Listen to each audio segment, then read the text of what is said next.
If you enjoy the content on this channel, please like and subscribe.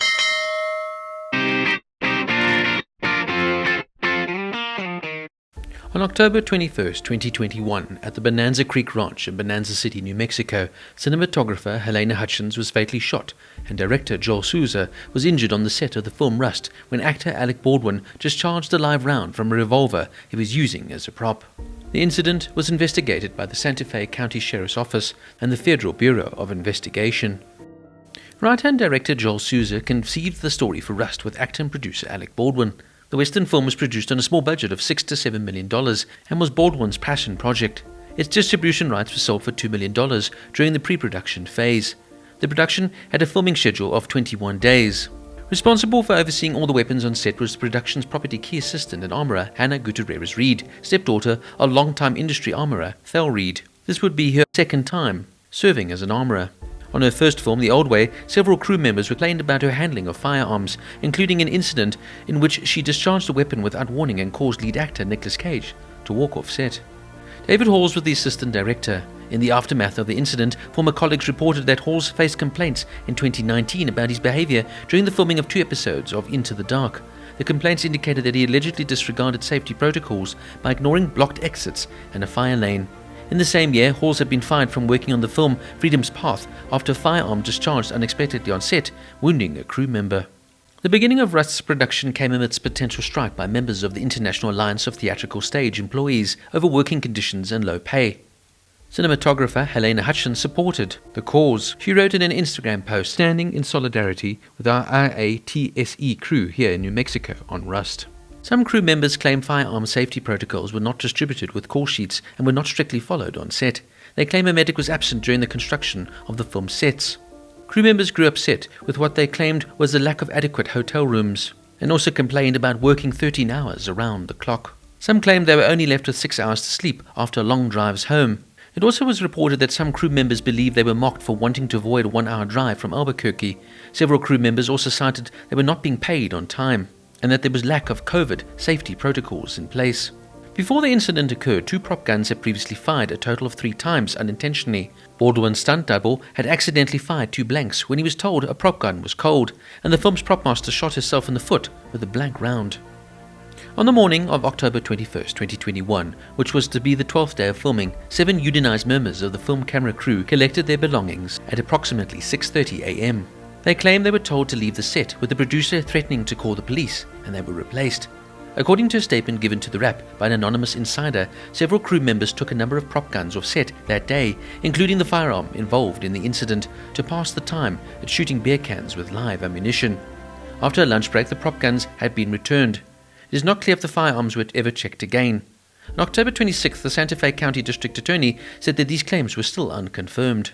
Later that day, the cast and crew were rehearsing a gunfight scene taking place inside of a church at the Bonanza Creek Ranch.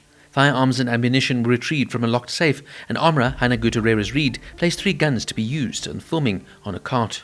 Among them was a plastic gun that could not shoot live ammunition, a modified weapon that could not fire any type of ammunition, and a solid frame .45 Colt revolver replica made by Pieta.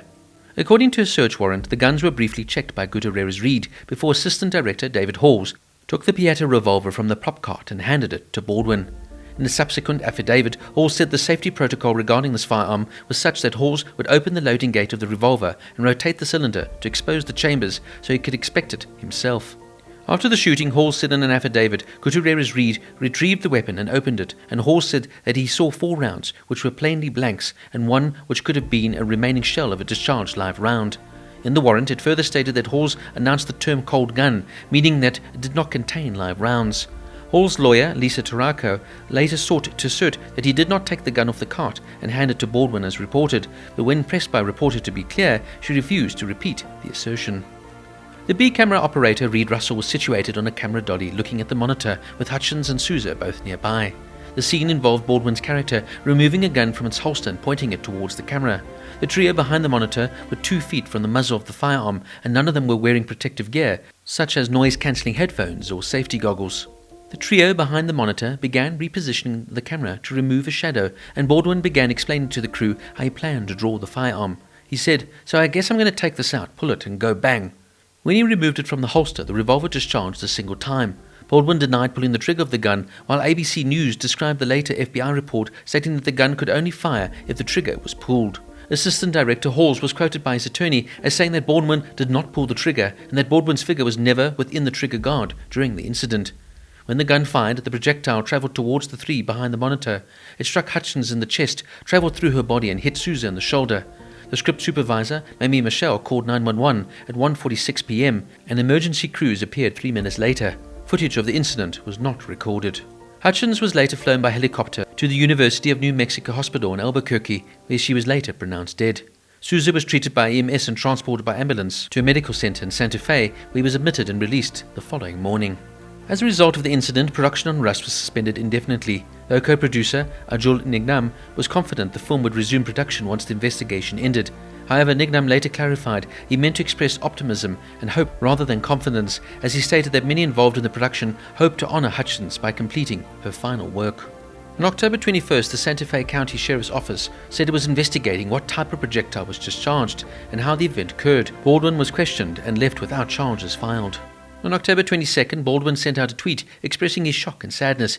He also indicated his full cooperation in ongoing police investigation regarding the incident.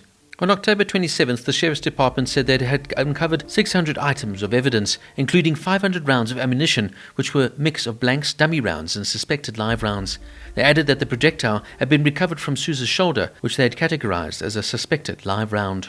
On October 26th, women's rights attorney Gloria Allred confirmed she was investigating the incident and representing the Rust script supervisor, Mamie Mitchell. Armorer Gutierrez-Reed hired former Assistant U.S. Attorney Jason Bowles as her lawyer. On November 3rd, Bowles gave a television interview in which he suggested that the incident was a result of sabotage. Without naming names, he cited the walkout in camera early in the day, calling the crew disgruntled and implying that one of them may have been motivated to tamper with the scene by placing a live round in the chamber of the Pieta revolver. On December 2nd, 2021, ABC television host George Stephanopoulos interviewed Baldwin. On December 6th, Baldwin deleted his Twitter account, and on December 16th, it was reported that the Santa Fe police had obtained a search warrant for Baldwin's mobile phone, which was handed over on January 14th, 2022. In August of 2022, FBI forensic testing investigation of the firearm determined the Pieta 45 long Colt single-arm action army revolver could not have been fired without a trigger pull from a quarter-cocked, half-cocked, or fully-cocked hammer position. It was also determined that the internal components of the revolver were intact, which ruled out mechanical failure, a reason for accidental discharge. Baldwin stated in December 2021 in an interview with ABC News that the trigger wasn't pulled. "I didn't pull the trigger," he would say. On April 20, 2022, the state of New Mexico's Occupational Health and Safety Bureau fined Rust Movie Productions $136,000 for firearm safety failures. And on January 19, 2023, New Mexico First Judicial District Attorney Mary Carmack Altwers said she would charge Baldwin and Gutierrez-Reed with 1 count each of involuntary manslaughter. Halls agreed to plead guilty to negligent use of a deadly weapon and received a suspended sentence and 6 months of probation. Initially, Carmack Altwers hired Andrea Reeve as a special prosecutor, but she would later resign. Later, Carmack Altwers would step aside, bringing on attorneys Kari Morrissey and Jason Lewis. Lewis would also remove himself from the case, and Erlinda Johnson was then brought on. She, of course, would resign just before the charges against Baldwin were dismissed. On January 31st, 2023, Alec Baldwin and Hannah Gutierrez-Reed were officially charged with involuntary manslaughter, and if found guilty, could face up to 18 months in prison. On February 23rd, Baldwin pled not guilty. Then on April 20th, 2023, lawyers for Baldwin announced that the criminal charges against him had been dropped by the prosecutors. Then on June 22nd, Gutierrez-Reed faced a second charge of tampering with evidence, in which the special prosecutors alleged that she transferred narcotics to another person with the intent to prevent the apprehension, prosecution, or conviction of herself. Then on October 17th, 2023, 6 months after the felony charges were dropped against Baldwin, prosecutors announced their intent to ask a grand jury to determine whether he should be again criminally charged in the death of Halyna Hutchins. Finally, then on January 19, 2024, Baldwin was indicted again on the said charge in Hutchins' death. He would once again plead not guilty under the condition of release.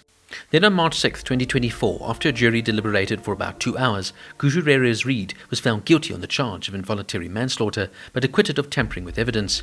Almost immediately after the verdict was read, she was remanded into custody until her sentencing hearing on April 15, 2024.